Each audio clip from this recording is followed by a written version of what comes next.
protocolo de manejo en los pacientes con fractura de cadera dentro de nuestro hospital. Para empezar, la fractura por fragilidad es toda aquella que se produce por un mecanismo de bajo impacto.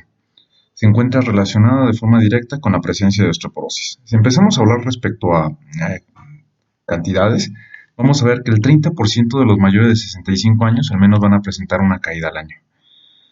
De los pacientes que tienen fractura de cadera, cerca del 85% de ellos van a ser mayores de 65 años.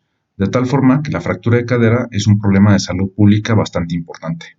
Y es que va a implicar unos costos bastante elevados. Simplemente en Reino Unido para el 2016, cada uno de los hospitales llegaba a gastar 1.1 billones de euros de forma anual.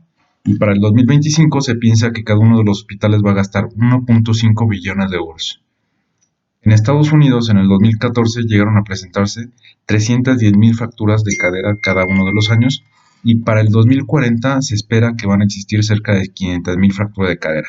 Es decir, conforme va pasando el tiempo, va a haber una mayor cantidad de pacientes con estas patologías. Y es que implica también mayor mortalidad. La mortalidad no solamente es en la fase aguda, donde se describe que puede ser del 4 al 8% de la población. Sin embargo, generalmente la mayor tasa de mortalidad puede ser al año, ¿sí? Se describe que puede ser dentro del 12 al 36% de la población más o menos. Y es que causa una mayor dependencia.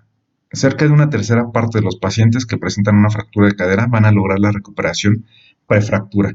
En cambio, una tercera parte de ellos requerirán institucionalización. Y es que estos gastos generalmente nosotros no lo conocemos en México, porque pueden ser costos directos para la institución, ya sea porque los pacientes requieren mayor cantidad de reingresos, tienen neumonías, etcétera, pero habitualmente es indirecto, ¿no? La familia tiene que hacer el gasto al respecto. Y son gastos que no hemos cuantificado de forma adecuada. Y es que la expectativa de vida en México va aumentando conforme va pasando el tiempo. En el 2015, de acuerdo al Instituto Nacional de Geriatría, la expectativa de vida era de 74.9 años, siendo mayor el de la mujer a comparación del hombre. Por lo tanto, la incidencia de la fractura de cadera va a aumentar. Algunas de las fuentes pueden llegar a decir que puede llegar a aumentar dentro del 60 hasta el 600% dentro de los próximos 10 a 20 años aproximadamente. Y es que a nivel mundial la fractura de cadera se encuentra dentro de las 10 principales causas de discapacidad. Les platicaré algo de historia respecto a los servicios de ortogeriatría.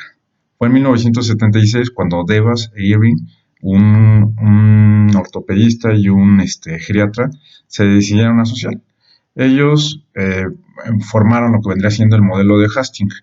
El modelo de Hastings, que de forma inicial no eran hospitales que se encontraban muy cercanos, sino que lo que hacía el traumatólogo Devas es que se llegaba a coordinar de forma directa con el doctor Irving Bowie, entonces, que era el geriatra. Entonces lo que hacían es que posteriormente al procedimiento quirúrgico los mandaban a una unidad de ortopedia geriátrica, ¿no? Entonces empezaron a coordinar de una forma muy adecuada y posteriormente ya se fue unificando, ¿no? Hasta trabajar dentro del mismo hospital. Sin embargo, no encontré mucha información al respecto, cómo se hicieron estas modificaciones. Y es que Devas tenía una muy buena visión, ¿no? Él decía, el signo físico más importante en la ortopedia geriátrica es ver al paciente caminar. Lo siguiente más importante es que el paciente emprenda las actividades ordinarias de la vida diaria. Por lo tanto, todo tratamiento debe ser dirigido a la restauración de ambos lo más rápido posible. Entonces, lo que se me pasaba a mencionarles es que uno de los grandes objetivos de la geriatría es cuidar la autonomía del individuo, de tal forma que desde el punto de vista que tenía Devas junto con la geriatría, pues realmente había una muy buena concordancia. Para 1983 empiezan a salir las primeras publicaciones respecto a los servicios de ortogeriatría y empiezan a ver que había una muy buena evidencia en cuanto al comanejo en este tipo de pacientes. Y en 1989 sale el protocolo de Royal London, ¿no? Protocolo de Royal London, que era una forma de manejo inicial, el cual se fue puliendo posteriormente y en el 2007 salen las primeras recomendaciones del libro azul, ¿no? Por parte de la Sociedad Británica de Geriatría, que ya estipulaban un poco más específico el manejo en este tipo de pacientes. Y es que, ¿por qué cobra importancia el paciente geriátrico en la fractura de cadera? Sobre todo por un proceso que nosotros llamamos homeostenosis. La reserva fisiológica va disminuyendo conforme va pasando el tiempo, de tal forma que las manifestaciones clínicas que anteriormente tenían se van a volver relativamente atípicas, ¿no? Y dan origen a lo que son los síndromes geriátricos. Dentro de ellos cabe mencionar de mayor importancia el síndrome de fragilidad, que es un estado de mayor vulnerabilidad en el cual un factor estresor va a causar un evento adverso en el paciente. Pero no todos los pacientes son frágiles. El envejecimiento, a final de cuentas, va a ser algo bastante heterogéneo, de tal forma que vamos a empezar a encontrar a pacientes bastante robustos, autónomos, pero también vamos a encontrar pacientes frágiles que algunos de ellos puedan tener un mayor grado de dependencia. Y viceversa, ¿no? Las diferentes combinaciones. Entonces, el paciente generalmente presenta tiene una presentación atípica, lo cual va a llegar a complicar mucho lo del manejo, porque de repente van a haber detección tardía de algunas manifestaciones y por lo tanto más riesgo de que los pacientes presenten complicaciones. En sí, el paciente viejo es mucho más complejo, por eso la importancia de la valoración geriátrica integral como una herramienta multidisciplinaria, sobre todo para la detección y obviamente como para establecer un plan de manejo. Y es que muchas de las veces el paciente viejo va a llegar a los servicios de traumatología como un paciente con fractura de cadera, pero tal vez muy en el fondo tiene pluripatología descompensada, ¿no? Y obviamente va a ser lo que va a atribuir la mayor mortalidad en este tipo de pacientes. Y la fractura de cadera tiene un efecto dominó, es decir, la presencia de esta fractura va a llevar a otros síndromes geriátricos como tal, ¿no? El paciente va a tener inmovilidad, después va a llegar a presentar lesiones tisulares por presión, incontinencia, etcétera, ¿no? Hasta llegar a que el paciente tenga un abatimiento funcional crónico y obviamente mayor riesgo de mortalidad. Los beneficios institucionales de los servicios de ortogeriatría son muchos. En primer lugar, disminuyen los costos institucionales. Disminuyen la mortalidad, disminuyen el riesgo de complicaciones, disminuyen la tasa de reingreso, disminuyen los tiempos quirúrgicos y optimizan los mismos materiales.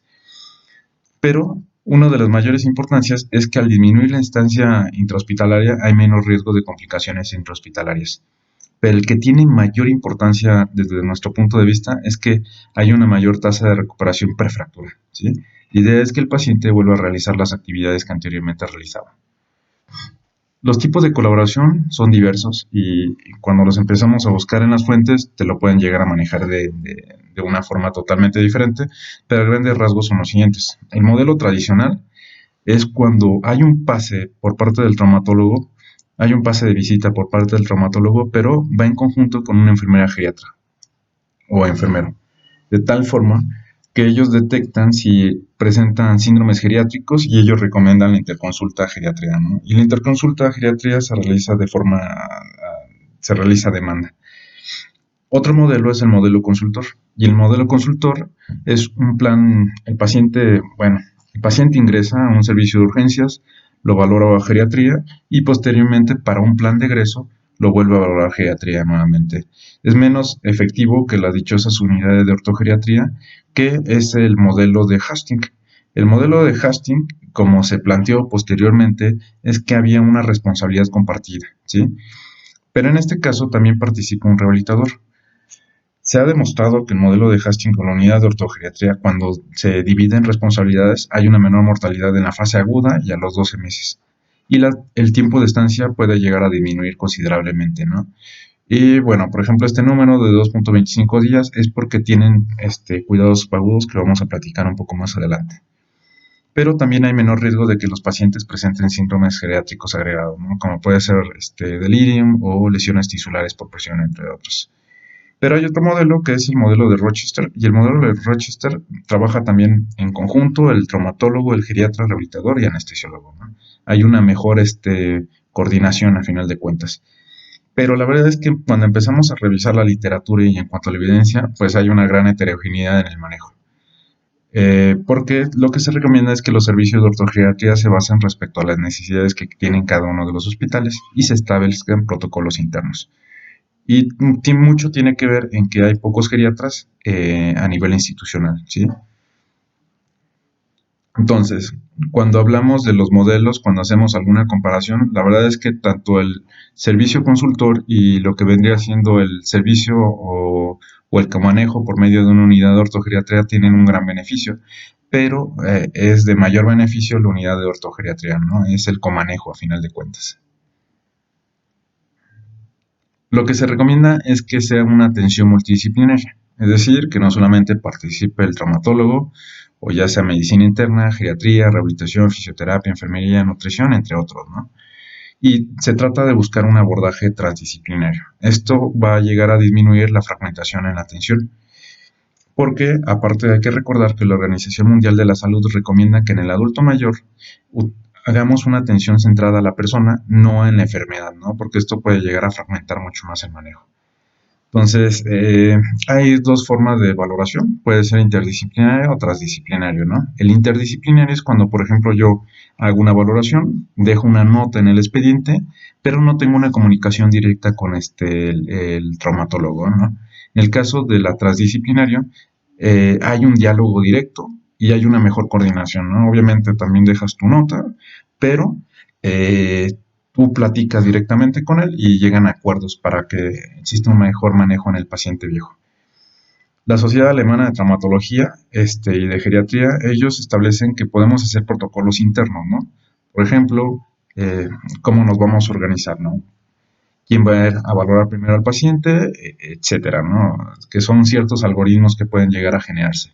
Y ellos establecen un cara a cara, un face to face, ¿sí? El hecho de que tú platiques directamente, como lo recomienda Friedman, que pueden ser reuniones semanales, como para mejorar los mismos protocolos que tú vas a llegar a desarrollar, ¿no? Y hay varias organizaciones que recomiendan la cooperación al final de cuentas. Pero ¿qué pasaría en este paciente que presenta una caída, tiene una fractura de cadera? ¿Cuáles deberían de ser los protocolos ideales? La verdad es que cuando empezamos a recomendar, a revisar las guías, existen diferentes formas de abordaje, ¿no? Aunque la mayoría se enfoca en que sea un sistema de tránsito rápido, como lo vamos a describir un poquito más adelante, pero donde llegue a haber como cierta discusión es sobre todo en el manejo para este tipo de pacientes respecto al tratamiento por bifosfonatos, etcétera, ¿no? Que lo vamos a discutir un poco más adelante.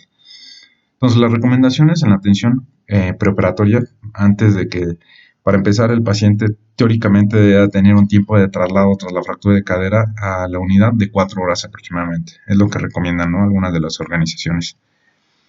Idealmente el paciente debería de ser valorado. Se recomienda que hagas la radiografía de cadera y obviamente como para detectar la fractura. Si hubiera duda, le recomienda a traumatología que, por ejemplo, realicen una resonancia magnética en primera instancia, ¿no? De acuerdo a la disponibilidad. Pero si esa resonancia no se puede realizar dentro de las primeras 24 horas, se recomienda que se realice una tomografía. La idea no es prolongar el tiempo o el tiempo prequirúrgico.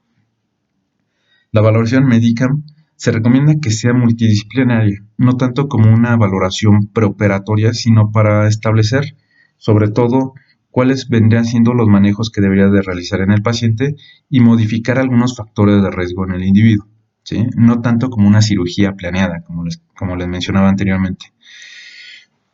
Por ejemplo, el libro azul recomienda que todo paciente debe ser valorado por geriatría, sin embargo, la cantidad de geriatras que existen en México todavía es baja y aún es más baja a nivel institucional, de tal forma que no todos los pacientes pueden ser valorados por un servicio de geriatría, sino tal vez puede ser por medicina interna.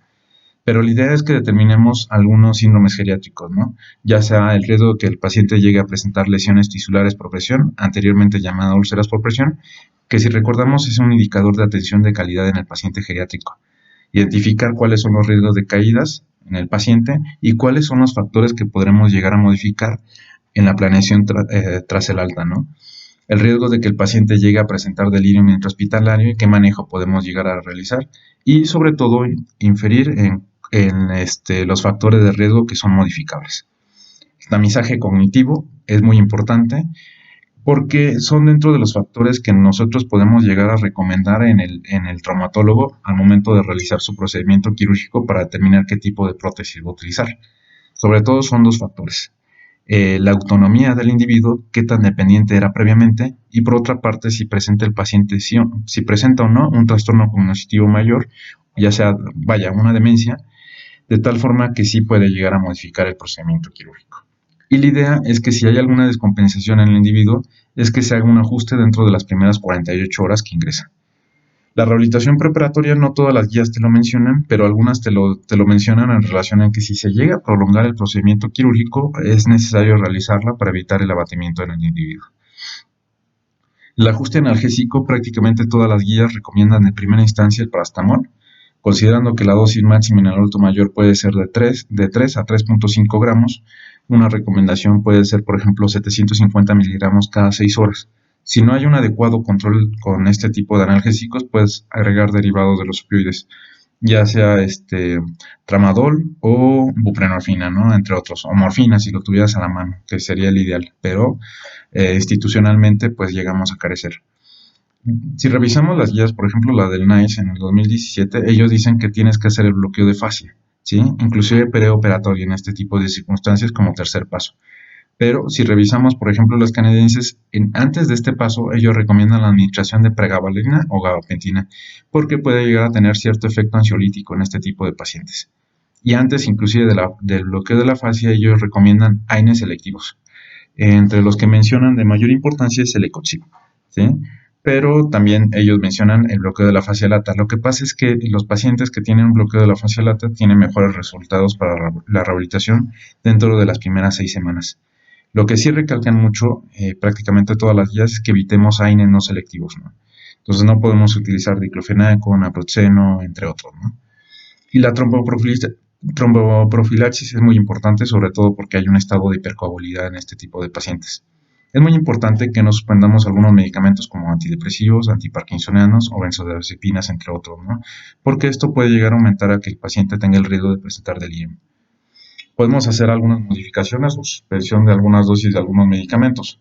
Por ejemplo, de la aspirina, del ácido acetil de 300 miligramos, se recomienda que lo modifiques a 100 miligramos, ¿no? Si es necesario continuarlo, ¿no? De acuerdo a la causa cardiovascular. Pero el hecho de tener 100 miligramos día no te contraindica o no te sugeriría como que llegaras a prolongar el procedimiento quirúrgico a los 7 días, como anteriormente se llega a manejar. Ellos te dicen que puedes llegar a realizar el procedimiento quirúrgico con toda seguridad con esta dosis. En el caso de clopidogrel, sí se recomienda dejar pendiente la dosis dentro de 72 horas o inclusive 5 días, ¿no? Pero la mayor parte de las guías te recomiendan solamente 3 días a comparación de los 5 días que anteriormente se mencionaba. Los anticoagulantes Diana, dependiendo del tipo de fármaco, pero puede ser de 36 a 72 horas, obviamente dependiendo del fármaco y de si existe falla renal o no. Los antagonistas de la vitamina K, como generalmente el bloqueo ideal es el neuroaxial, se recomienda llevar un INR por debajo de 1.3, ¿no? Sin embargo, cuando van a hacer otro tipo de bloqueo, te vas a 1.5. Lo que te dicen es que para que llegues a ajustar el INR, de primera instancia, se recomienda la administración de la vitamina K, aunque algunas de las guías te pueden llegar a mencionar el uso de plasma fresco congelado, pero el problema es la sobrecarga en el adulto mayor. Hay que considerar que este tipo de fármacos generalmente son los más frecuentes que se encuentran asociadas a una estancia intrahospitalaria más prolongada con el uso previo de ellos, vaya. Entonces, otra de las cosas es evitar el ayuno innecesario. Es decir, por ejemplo, sabemos que si tiene líquidos, ellos te dicen que puedes llegar a utilizar, por ejemplo, las canadienses te dicen, si tienes líquidos claros en el adulto mayor, tal vez lo puede llegar a dejar en ayuno 2 horas previas al procedimiento quirúrgico, ¿no? Es decir, que puede llegar a pasar algunos medicamentos por vía oral sin la necesidad de suspenderlo, ¿no?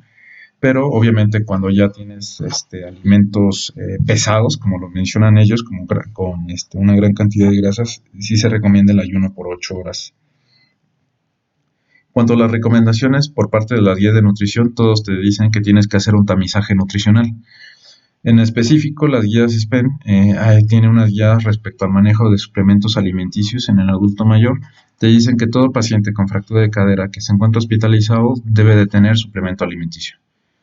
Obviamente, vamos a platicar un poquito más respecto al alcance o la necesidad proteica en este tipo de pacientes. El antibiótico profiláctico, que en nuestra unidad se recomienda cefuroxima, 30 minutos antes del procedimiento quirúrgico y se puede llegar a repetir dosis hasta 2 horas después del inicio del procedimiento quirúrgico. El tratamiento quirúrgico se recomienda realizar dentro de las 12 a 48 horas de que el individuo ingrese al hospital. Y se ha visto que los pacientes que tienen un procedimiento quirúrgico temprano llegas a disminuir la mortalidad en ellos. Hay algo que se llama una cirugía acelerada, que es menos de 6 horas, sin embargo todavía se encuentran estudios al respecto, ¿sí? Hay que tomar en cuenta que a final de cuentas es una cirugía de urgencia, por lo tanto no debe de llegar a prolongar el procedimiento quirúrgico mayor a las 48 horas para tener mejores beneficios, obviamente. Y hay que evitar la colocación rutinaria de sondas Foley en este tipo de pacientes. Ninguna guía de práctica clínica internacional sugiere el uso rutinario de sonda Foley, pero por ejemplo las canadienses te recomiendan que puedes utilizar sonda Foley en este tipo de pacientes solamente cuando vayas a pasar al transoperatorio, ¿sí? Pero este tipo de sonda se debe de retirar dentro de las primeras 24 horas del procedimiento quirúrgico. Y no hay ninguna indicación para prevenir lesiones tisulares por presión. En el caso del transoperatorio se recomienda por mucho la anestesia regional. Pero lo que te dicen, por ejemplo, las guías NICE, que de preferencia el anestesiólogo debería de colocar un bloqueo de la fascia lata en este tipo de pacientes, obviamente por el beneficio que habíamos platicado anteriormente. De repente hay algunos conflictos, pueden llegar a tener algo de problema los anestesiólogos, sobre todo con las interacciones de algunos anestésicos con los antiparkinsonianos, pero lo que sí sugieren es que eviten la suspensión de procedimientos de forma injustificada, como por el uso del ácido acetil previamente, ¿no? Como lo habíamos mencionado anteriormente. Y hay que recordar que el ASA se encuentra ajustado a la edad en México, simplemente hay una mayor mortalidad en estos pacientes por lo que se describe y acaban de salir las nuevas ASA 2019, pero realmente no hay gran modificación respecto a la previa. En el posoperatorio, lo ideal es movilizarlo después de las primeras 24 horas del procedimiento quirúrgico. Se recomienda que el paciente vaya teniendo carga dependiendo del procedimiento, ¿no? Y esto puede llegar a ser a tolerancia. La idea es de que evitemos la inmovilidad por semana, debido a que si el paciente no se mueve por una semana, la pérdida de masa muscular es del 10% aproximadamente por cada una de las semanas. Entonces, obviamente tienen peores resultados. El hueso lo vas a tener muy fijo, pero el paciente va a perder funcionalidad, obviamente. Esto es lo que entramos un poco a controversia respecto a lo de movilización, porque es muy frecuente que el traumatólogo lo inmovilice al individuo durante 6 semanas más o menos. Obviamente hay algunas fracturas donde tienen mayor riesgo de que tengan falla, ¿no? Entonces, por eso sí se recomiendan algunos como tal que tengan una mayor inmovilidad durante una mayor cantidad de tiempo, pero obviamente en el gran porcentaje de los pacientes se recomienda que los empieces a movilizar, inclusive a parar dentro de las primeras 24 horas, después de las primeras 24 horas. En el caso de fractura por fragilidad, prácticamente todas las guías te recomiendan que dejes una prevención secundaria. En este caso sí es muy discutido si inicias bifosfonatos, qué tipo de fármacos llegas a utilizar, aunque hay muchos estudios que te dicen que inclusive lo ideal sería iniciar los bifosfonatos dentro de la misma hospitalización en este tipo de pacientes, obviamente después del procedimiento quirúrgico, pero hay mucha discusión si afecta o no afecta la fijación. La verdad es que hay varios estudios que te dicen que no afecta la fijación del hueso, pero lo que sí hay cierta discordancia, y inclusive con guías por parte de endocrinología, es que idealmente debería de pedirle vitamina D en este tipo de pacientes, como para determinar si le vas a dejar durante 2 o 3 semanas calcio y colecalciferol y posteriormente inicias el bifosfonato. Hay varios puntos de vista y esto es lo que se recomienda que se ajuste de acuerdo a los protocolos internos de cada uno de los hospitales. Pero lo que sí es muy recomendable es que todo paciente que tenga una fractura por fragilidad tenga una prevención secundaria, porque muchos de ellos van a tener el riesgo de presentar hasta 3.7 veces una fractura de cadera contralateral, de columna hasta 3.6 veces y en otro sitio hasta 2.4 veces, ¿sí? Y la segunda fractura va a incluir una mortalidad mayor al año, que va a ser del 50%. La anemia, que es bastante frecuente en los pacientes viejos tras el procedimiento quirúrgico, dependiendo de la guía, pero habitualmente recomiendan una terapia restrictiva, ¿sí? Para empezar, no contraindica la rehabilitación en este tipo de pacientes, y se dice que un paciente que no tenga enfermedad cardiovascular puede dejarlo con una hemoglobina mayor de 8 gramos, pero en un paciente que tenga una enfermedad cardiovascular, la idea es llevarle una hemoglobina mayor de 9 gramos, ¿no? Esto cambia de guía a guía, algunas te dicen que lo lleves a 10 gramos aproximadamente, y el tratamiento que debería dejar son hematínicos tras el procedimiento quirúrgico. En el posoperatorio, la idea es que uno de los planes el plan de egreso debe ser establecido por parte de traumatología, rehabilitación, enfermería y geriatría. Idealmente debería haber también terapia ocupacional. Y la idea es que tratemos de intervenir en los factores de riesgo que van a ser modificables para las caídas. La tromboprofilaxis se recomienda que se deje durante 15 a 30 días posterior al procedimiento quirúrgico, pero por ejemplo la guía canadiense te dice de 2 a 6 semanas. Idealmente realizar una nota de transferencia de Lyons, es decir, una nota bastante clara, qué tratamiento va a tener, si llega a pasar estreñimiento, qué vas a dejar, etcétera, ¿no? Y hay que tratar de vigilar a este tipo de pacientes porque un gran porcentaje de ellos van a tener miedo a caer. Hasta el 50% de los pacientes tienen riesgo de miedo a caer y esto puede llegar a tener un mayor riesgo de abatimiento en el individuo. La idea es buscar un sistema de tránsito rápido en este tipo de pacientes para disminuir el riesgo de complicaciones intrahospitalarias. También otra cosa que es muy importante es tratar de enlazarlos con Fracture Liaison Service, que son servicios de enlace a final de cuentas, ¿no?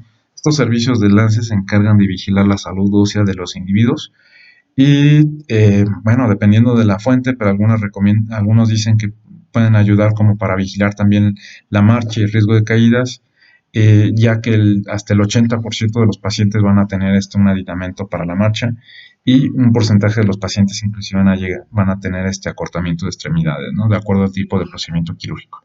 ¿Qué no debemos de realizar? Bueno, omitir procedimientos quirúrgicos. Un paciente con un trastorno cognitivo mayor, vaya, una demencia con cambios conductuales, puede ser bastante disruptivo para la familia si no realizas procedimiento quirúrgico, ¿no? La mortalidad se describe que es de 3.8 a 4 veces más riesgo de que el paciente que fallezca durante los 30 primeros días tras la fractura de cadera. Pero en este caso, se realiza el procedimiento quirúrgico, pero con un plan tal vez paliativo, ¿sí? Tal vez el paciente ya va a quedar postrado, pero la idea es que no tenga dolor, ¿no? Porque el hecho de tener una fractura de cadera y tratar de manejarlo con los fármacos convencionales obviamente es bastante difícil, ¿no?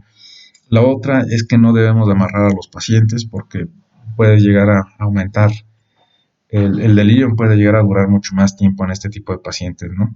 Obviamente solamente cuando ya has agotado todas tus posibilidades previas por cuidar al paciente, pero siempre hay protocolos internos, ¿no?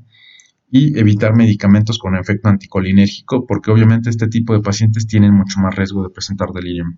Y hablando de delirium, es la complicación más frecuente, casi el 35% de los pacientes te lo van a llegar a desarrollar, y el delirio hiperactivo es el más frecuente. Sin embargo, el delirio hiperactivo es más difícil de detectar y es el que se asocia con mayor mortalidad. Para diagnosticarlo es por medio de los criterios CAN. Hay que tomar en cuenta que el paciente con fractura de cadera tiene factores tanto predisponentes, porque algunos de ellos pueden llegar a tener trastorno cognitivo ya sea menor o mayor, o factores precipitantes, ¿no? Como la misma hospitalización, el hecho de tener la fractura de cadera o tener fármacos con efecto anticolinérgico y algunos de ellos que puedan llegar a tener alguna infección o que tuvieron alguna infección, desarrollaron delirium, tuvieron la caída y la fractura, ¿no? Entre otros, ¿no? Las guías NICE recomiendan, y bueno, prácticamente todas las guías te recomiendan primero medidas preventivas para que no te vaya a desarrollar delirium en el paciente, y esto se establece por medio de protocolos antidelirium, ¿no? Ya sea que tengas al paciente muy bien orientado, que utilices calendarios, relojes, una adecuada hidratación, como lo habíamos mencionado anteriormente, entre otras, ¿no? Y obviamente con el ajuste de fármacos también. Solamente cuando el paciente ya tiene delirio hiperactivo y que tenga riesgo de ponerse, que tenga riesgo el paciente de presentar algún otro accidente dentro del mismo hospital, sí se recomienda la utilización de algunos antipsicóticos. De primera instancia, en paciente que no tenga alguna demencia o algún antecedente, puedes utilizar aloperidol a dosis de 0.5 miligramos vía oral cada 20 minutos hasta una supresión motora. Hay que evitar la vía intravenosa porque se relaciona con mayor cantidad de trastorno del ritmo como prolongación del QT, y en algunos pacientes que ya se conozca como trastorno cognitivo mayor sí puede llegar a utilizar antipsicóticos atípicos, ¿no? Esto dependiendo del perfil del paciente, ¿no? Hay que tomar en cuenta también que los antipsicóticos se relacionan con infecciones intrahospitalarias porque generalmente producen mayor somnolencia en este tipo de pacientes y tienen mucho más riesgo de broncoaspirar. Y inclusive algunas fuentes lo relacionan con infecciones de vías urinarias por mecanismos todavía no bien descritos. Lo que se recomienda en este tipo de pacientes que te desarrollan delirios intrahospitalarios es que realices una batería cognitiva dentro de a los 6 meses posterior al delirio, porque muchos de ellos ya tienen fragilidad cognitiva, ¿no? Y algunos de ellos ya sea que tengan trastorno cognitivo leve o sea un mayor, ¿sí? Y obviamente, también en este tipo de pacientes, muy independiente de esta situación, se recomienda que también hagas una batería cognitiva porque muchos de ellos pueden llegar a desarrollar demencia por depósito de metales, ¿no? Obviamente dependiendo del tipo de prótesis. Y sobre todo porque se ha descrito en materiales de cobalto. La rehabilitación intrahospitalaria es muy importante. Hay muchos estudios que mencionan que hay un mayor beneficio, sobre todo la rehabilitación intrahospitalaria, porque muchos de ellos van a tener una mayor recuperación y funcionalidad, tienen menor riesgo de institucionalización, también disminuyen la mortalidad en este tipo de pacientes, pero la idea es que sea una rehabilitación individualizada, ¿sí? Es que hay una gran cantidad de protocolos y obviamente la idea es como tratar de buscar cuál es el mejor protocolo en el individuo, ¿no? Por parte del médico rehabilitador junto con fisioterapia. Y el objetivo por parte de la rehabilitación el objetivo de la rehabilitación es maximizar la función y minimizar la limitación de la actividad y restricción de la participación como resultado de una discapacidad o enfermedad subyacente, ¿no? Esto de acuerdo a la Organización Mundial de la Salud. Y otros beneficios que obviamente al tener un paciente mucho más autónomo, tienen menor tasa de reingreso, menor costo y se ha visto que hay un mejor costo-beneficio para las instituciones el hecho de tener una rehabilitación. Es que son pacientes que a final de cuentas no van a ser de una forma mayor independiente y les va a ir de mejor forma, ¿sale? Entonces los protocolos la verdad es que son muchos, pero independientemente se ha visto que tienen un gran beneficio. El momento que se realiza la rehabilitación intrahospitalaria, lo ideal sería prefractura, pero la verdad es que por cantidad de personal, pues muchas de las veces te vas a posterior al procedimiento quirúrgico, ¿sí? Los cuidados en casa, pues tienen que establecerse por un plan de rehabilitación. Hay algunas fuentes que inclusive ya te recomiendan una telerehabilitación. Obviamente la terapia ocupacional, que les explicas cómo pueden llegar a utilizar algunos utensilios de ayuda en este tipo de pacientes, y programas de actividad física y balance, que son fundamentales. La dieta es muy importante, establecida por el nutriólogo, pero la idea es llevar una cantidad de proteínas mayor de 1.5 a 2 gramos por kilogramo, ¿no? Y el HMG, que se ha descrito por parte de Malafarina, pues, también ha tenido su gran beneficio en este tipo de pacientes, ¿no? Un apego al tratamiento por osteoporosis, que ya lo habíamos dicho, de los servicios de enlace, que la idea es tratar de tener un mayor apego a los tratamientos y obviamente disminuir el riesgo de caída en este tipo de pacientes, ¿no? De hecho, es mucho más económico tener los servicios de enlace a comparación de los servicios de ortogeriatría, pero obviamente la idea es que tengas los dos a final de cuentas, ¿no? Y los modelos de enlace son modelos bastante rentables para las instituciones, ¿no? Como lo habían mencionado anteriormente, un paciente con fractura de cadera tiene hasta casi 4 veces mayor riesgo de presentar una fractura contralateral. Lo que necesitamos en México, la verdad es que son unidades de cuidados agudos. Tenemos en México, sin embargo, la cantidad que tenemos es insuficiente. La idea es tener este tipo de unidades, las cuales brindan rehabilitación y fisioterapia y tratan de reincorporar al individuo dentro de la sociedad. Tenemos pocas unidades, como les había mencionado anteriormente, y hasta el 80% de los pacientes adultos mayores llegan a tener algún requerimiento de algún aditamento para la marcha, ¿no? Como les he dicho también. Pero la idea de este tipo de unidades es que sea para un grupo selecto de pacientes, ¿no? De acuerdo al potencial rehabilitatorio, que de acuerdo a algunas fuentes es un Bartel mayor de 30 o que tengo un mini-mental mayor de 10, ¿no? Un gran porcentaje de los pacientes lo van a llegar a presentar. Esto es muy variado, ¿no? Si buscas otros artículos, inclusive algunos te marcan un Bartel mayor de 60, etcétera. Pero también necesitamos cuidados crónicos, lo que llamamos la institucionalización, ya que hasta el 10% de los pacientes que llegan a tener una fractura de cadera llegan a estar encamados y muchas de las veces es muy difícil para la familia darles una atención de calidad. Es la última opción que tenemos nosotros como geriatras y obviamente es cuando no tenemos ninguna alternativa de cuidado. Lo malo es que en México no tenemos una red de cuidados a largo plazo. Sin embargo, la idea es tratar de trabajar en este tipo de redes y las instituciones, obviamente, eleva los costos, pero a final de cuentas son necesidades que tenemos, necesidades asistenciales. Tenemos un número insuficiente de asilos y desgraciadamente no todos tenemos una muy buena, bueno, de hecho no tenemos una normativa que establezca cómo debe de trabajar este tipo de centros de una forma de bastante calidad. También lo que ocupamos es tener registros de fractura de cadera. Idealmente cada uno de los hospitales tendrían que tener su registro de fractura de cadera para tener protocolos internos y obviamente mejorar la toma de decisiones. Y la idea es que se haga una comparación con sus históricos para que se trate de mejorar la calidad en atención. Y obviamente este tipo de servicios de ortogeriatría son factibles en cuanto a costo-efectividad. También cuando tratamos de hacer los registros históricos vamos a ver que vamos a encontrar una mayor cantidad de delirio en el paciente de ortogeriatría, pero esto tiene que ver porque anteriormente no se detectaban. Y también se trabajan en registros nacionales. La verdad es que actualmente hay una gran cantidad de registros nacionales de fractura de cadera. Inclusive hay algunos que ya empiezan a ser internacionales que reportan varios países. Pero este es un ejemplo de los reportes que realiza, por ejemplo, el informe del 2018 por parte de España, ¿sí? Ellos participaron 72 hospitales, que son cerca de 11.431 pacientes. Chequen, la edad media de los pacientes que tienen ellos es de 87 años, el 76% son mujeres y hasta un 37% tiene un deterioro cognitivo. El 75% vive en su domicilio o vivía en su domicilio y el 97% recibió tratamiento quirúrgico. Recuerden que les había dicho que la meta es tener en las primeras 48 horas el procedimiento quirúrgico. Ellos su demora quirúrgica es de 66.1 horas, poco menos de 3 días, ¿va? Entonces, lo bueno de este tipo de registros es que ellos van especificando cómo van mejorando paulatinamente. Entonces, ellos dicen que tienen 9.6 horas menos que en el 2017.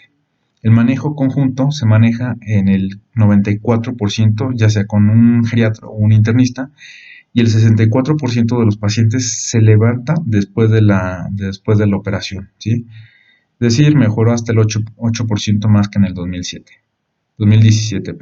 El tiempo de estancia entre hospitales es de 10 días, disminuyó un día a comparación del 2017, y esto hay que tomarlo en cuenta que ellos brindan también la rehabilitación como en la mayor parte de las unidades a comparación de México, que no tenemos este tipo de servicios, ¿no? Tal vez nuestro tiempo de estancia es muy similar en México, inclusive un poco más alto, pero nosotros prácticamente se opera y prácticamente se obedece el individuo. El 17% de las personas que vivían en casa van a una residencia de mayores al alta, el 48% recibe tratamiento osteoprotector al mes y el 50% se desplaza solo al mes de la fractura.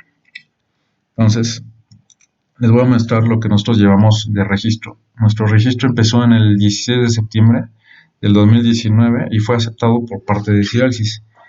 El número de registro es este, y lo que nosotros tratamos de buscar es realmente cuáles son nuestros números que tenemos aquí dentro de nuestro hospital.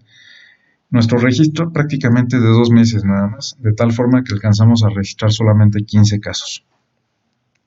Hagan de cuenta, el típico caso es una mujer de 77 años que era prácticamente autónoma anteriormente.